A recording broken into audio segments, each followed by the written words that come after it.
Olá, bom dia, sou o professor Júlio César, você está no canal Outras Palavras. Hoje é sábado, 29 de agosto do ano da desgraça de 2020. Você sabe por que o burro é símbolo do Partido Democrata nos Estados Unidos e o elefante é o símbolo do Partido Republicano? Você sabe quais são as cores desses partidos? Você sabe a origem deles? Só existem esses dois partidos nos Estados Unidos, não existem outros partidos. É possível uma pessoa ser candidata nos Estados Unidos sem ter partido? Quem elege o presidente dos Estados Unidos? Procuraremos responder a todas essas questões aqui nesse vídeo. Mas antes peço a você que se inscreva, se não é inscrito, se inscreva no nosso canal. Se você se arrepender, vai-se embora, não tem problema. Entendeu? Acione aí o sininho aí para você receber as notificações, dê seus likes, seus comentários, comente, seu comentário é importante. Só não é importante aqui o comentário de Regina Pazza, a rainha louca, que de vez em quando ela aparece, mas é porque a gente já sabe qual é a ideologia dela e qual é, digamos assim, o conteúdo do cérebro, digamos assim, cérebro dela, né? Regina Pazza nos poupe de suas sandices. Muito bem. Os dois principais partidos dos Estados Unidos, a origem deles é logo depois da independência, né? Pouco depois da independência. George Washington, propriamente, não está afiliado a nenhum partido nesse momento. Ele foi eleito 2 vezes presidente dos Estados Unidos e depois não quis a terceira candidatura, dando segundo ele próprio, um bom exemplo. E de fato foi, né, de não se apegar ao poder. Muito bem.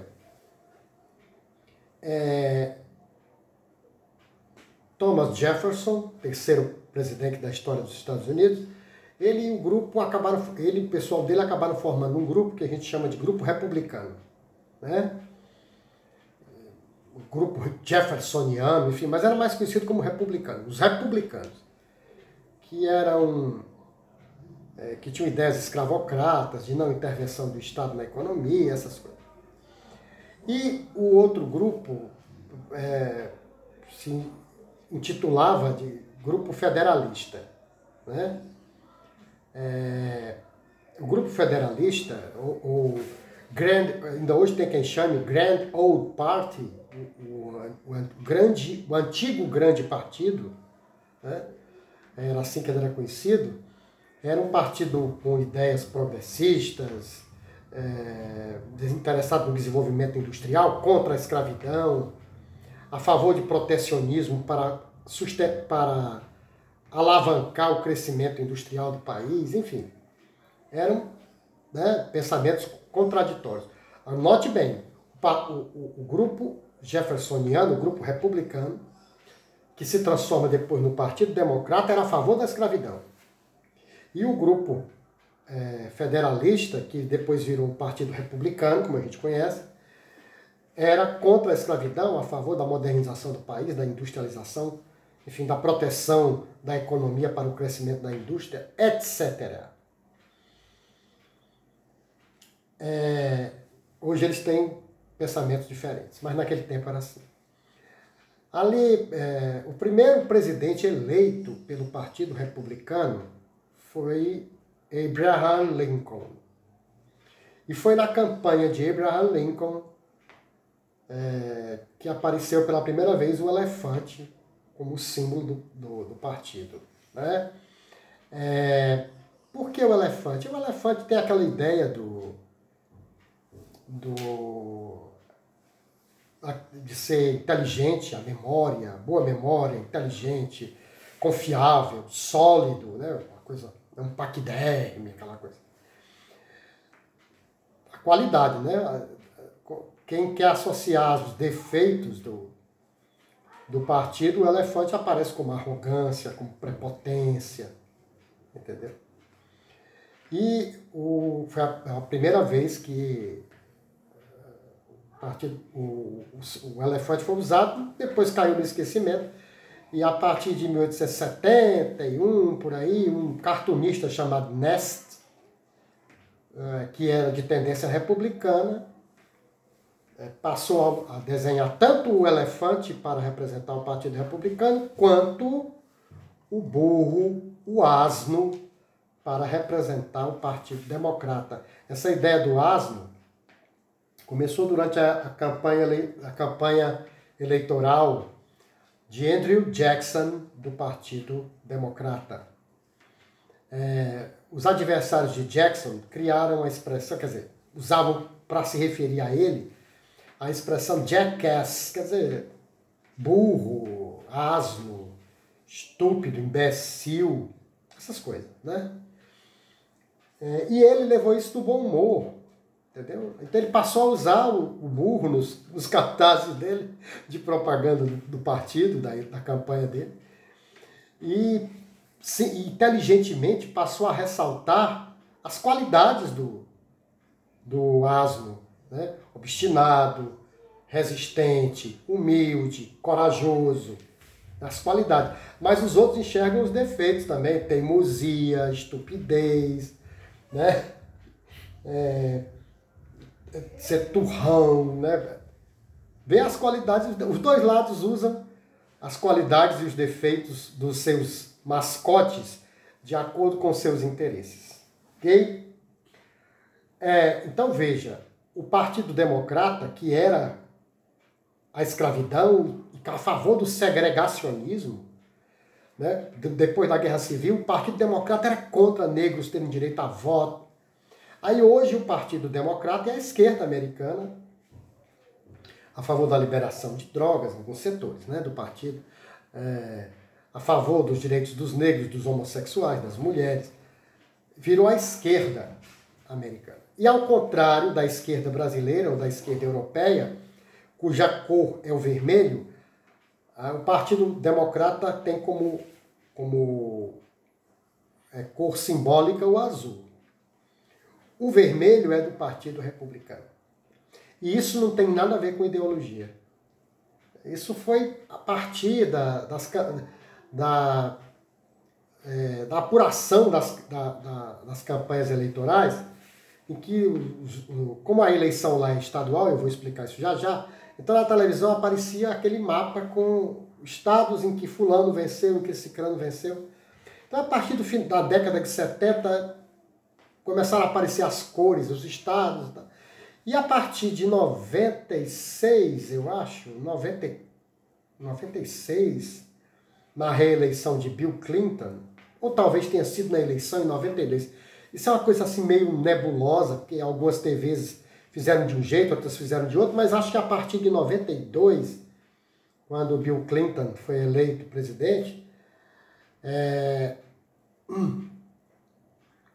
os estados que votaram Bush pai, que era do Partido Republicano, apareceram na TV em vermelho. E os estados que votaram em Clinton, que acabou sendo eleito, apareceram em azul. Aí foi ficando, hoje eles assumem mesmo a cor. Né?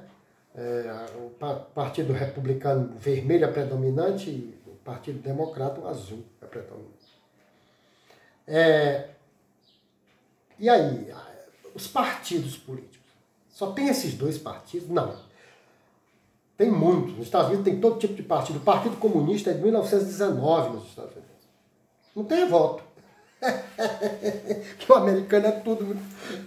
Até o idiota americano já percebeu que não vale a pena, mas tem.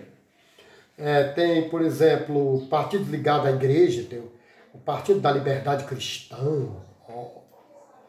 Tem grupos neonazistas, tem o partido Movimento Nacional Socialista, o partido nazista. Entendeu? Tem o Partido da Maconha, que é o partido... Eu conheço um bocado de gente aqui no Brasil que ama esse partido. O Partido Hemp, o Partido da Maconha, que é a favor da liberação das drogas. Tem o Partido da Nutrição, que quer demonstrar que melhoria da qualidade alimentar, saúde alimentar nos Estados Unidos, essas coisas. Partido da maconha. Eu conheço gente que está fumando a maconha estragada, danada, que precisa parar com isso, que é para poder voltar, ver se o cérebro se estabiliza, porque por enquanto parece desestabilizado. Umas ideias tacanhas, deve ser a maconha fazendo efeito. A maconha é ruim. Maconha é ruim. Talvez a boa não fizesse tanto malefício, né? Olha, além disso, você pode ser um candidato independente. Na eleição de 92, que eu citei agora, de Bill Clinton, apareceu um candidato independente, Ross Perot. Ele teve 19 milhões de votos na eleição. Não teve um só voto no colégio eleitoral. O colégio eleitoral tem 580 votos. Ganha desde o primeiro presidente. É assim. Não há casuísmos. Ninguém muda a regra eleitoral no meio. Não, é a mesma regra desde a primeira eleição. Os estados, as eleições são estaduais. Tirando 2 estados, Nebraska e Maine, em que quem ganhar a eleição leva uma parte dos votos e o resto vai pelo voto popular, nos outros estados, todos os votos que aquele estado tem direito no colégio eleitoral vão para o partido que ganhar a eleição. Ok? Por exemplo, na eleição portanto, a eleição é estadual.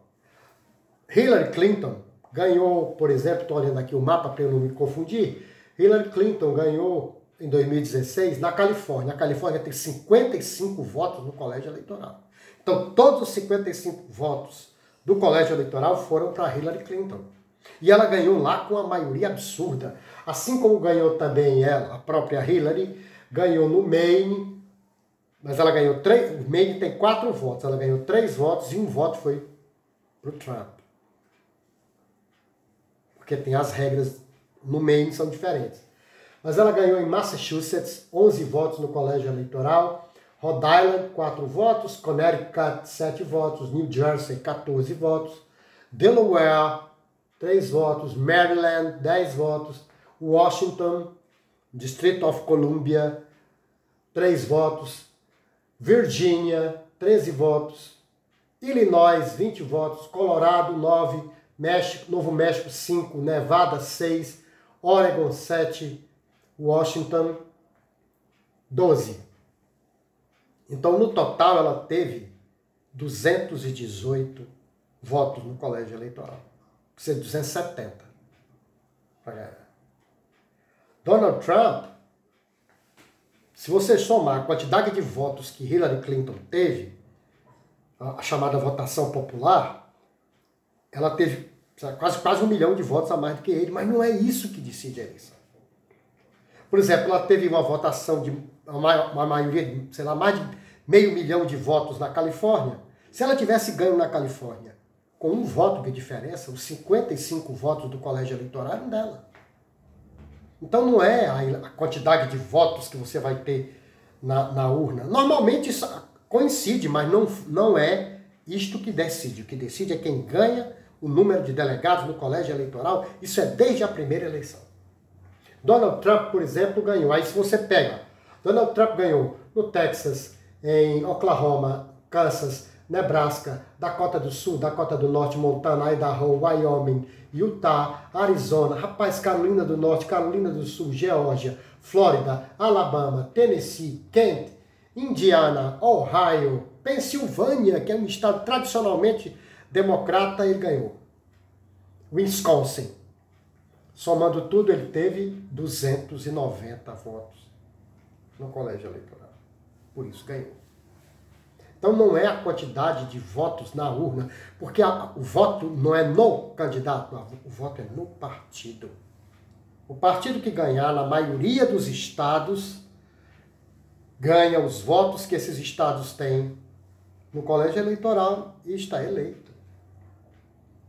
E tem um detalhe que é importantíssimo. Eu vi muita gente ignorante aqui no Brasil dizer assim, mas que pode?